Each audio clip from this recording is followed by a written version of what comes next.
Hey everyone, good morning, good evening kung anong oras mong pinapanood to.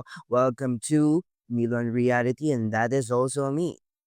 I am Milon Reality. In this video, we will be talking about kung ano ba yung sinasabi nilang ego. Di ba? Naririnig natin yun eh. Mataas kasi yung ego ko, di ba? What does ego actually means? Because as I've mentioned from my previous video, I don't think that there's such thing as mataas or mababang ego. Because ego is not pride, okay? Nowadays, it gets mistranslated with the word pride. Ego is the topic for this video. So if you're someone who's naturally curious, this is for you. And I call this the Nilon Reality number 1. So I'm thinking that I can do an episode version of this para episode 2, 3, and 4. We will be talking about concepts like this. If that's something that you want to hear, let me know in the comments para malaman ko kung magugustuhan ba ninyo yun. Okay, so let's first go about the question, why is it important to understand what ego actually mean, okay? So, bakit ba nga ba siya importante? Okay. So, dito kung makikita mo, this is the I am awareness, okay? So, I am awareness is yung, naalala mo yung pinaka-earliest memory mo?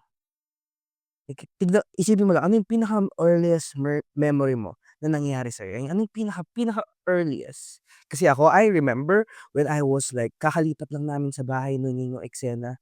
Tapos, bumababa ako sa hagdan, tinatawag ko yung nanay ko kasi magbabayad siya ata nung something nun. Yun yung naiintindihan ko at that time.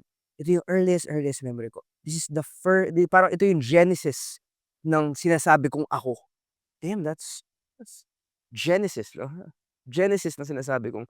So, I want you to find your Genesis, okay? So, I want you to really look out look for it. Like, ano yung pinaka-earliest memory ko? Because that will be the mark of what is I am awareness. That will be the mark of it, okay? So, the I am awareness is also that who experienced the dream state and the waking state. So for example, walang ibang naka-experience ng panaginip mo, ikaw lang. And that is yung substance ng sinasabi ko. So yung substance na yun is yung I am awareness. Okay? And I am awareness, ang sinasabi nila, this is our true selves. No? Ito yung tunay na tayo. Now, punta tayo dito. Now, everything gets very confusing dahil merong ego. Now, the ego is like this. It's like distorting your your vision. No, tingnan mo yung sign niya. It's like distorting your vision. So, we have to understand what ego is so that we can go to our true state, which is the I am awareness, which is the God within you. That awareness is I am awareness. So the ego is never about parang may mataas or mababa.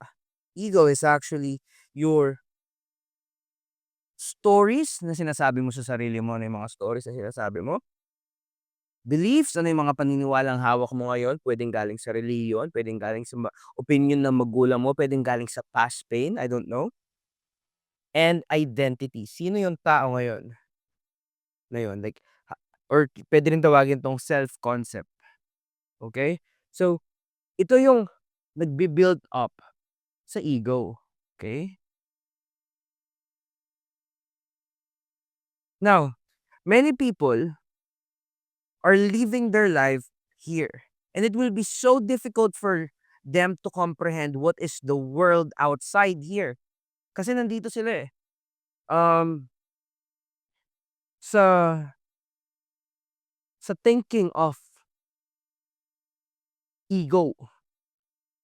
So what is this 3D form naman? The 3D form is what we can also call the outside world. Okay? So in the 3D form, Si ego, yung kagustuhan ni ego is i-live yung life sa 3D form. Yun ang gusto ni ego, validation, no, kumukuha ng validation sa 3D form. Paano yun? Yung mga sitwasyon na parang you're trying to elevate your status. 'Di ba? Yun yung mga validation na hinahanap natin. We're also looking wealthier, okay? Sa 3D form. Dito din tayo humahanap ng wealth. We're also looking love here sa 3D form. Okay? We're also looking para, para sa atin in this generation, itong 3D form, yung mas importante. Like this is what we value the most. Achievements in the 3D world. And the danger of prioritizing the 3D form so much is that you can dito lahat na gagawa yung ano, yung 7 deadly sins, eh. Right? Sa 3D form lahat, sa mundo ng labas lahat. Right? So, enable for you to understand what the ego actually is. You have to know na what are your stories that you're telling to yourself, ano yung mga beliefs na hawak mo ngayon, at ano yung mga identities kung sino ka ngayon. Okay? And then try to question that.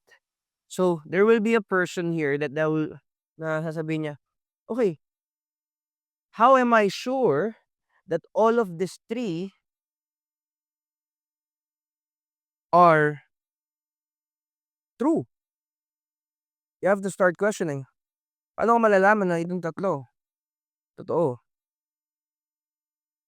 And then, the more you question, the more that you will understand that you are never this ego.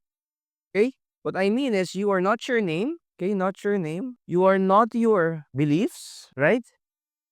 You are not those. So right now, there must be someone in you who will dare to doubt this story.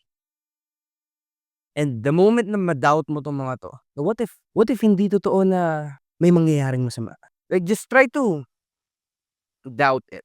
Okay? Next, the goal is to understand, to recognize what is the I am awareness. Yun yung goal natin dito. Okay? That's it. Thanks so much. Peace.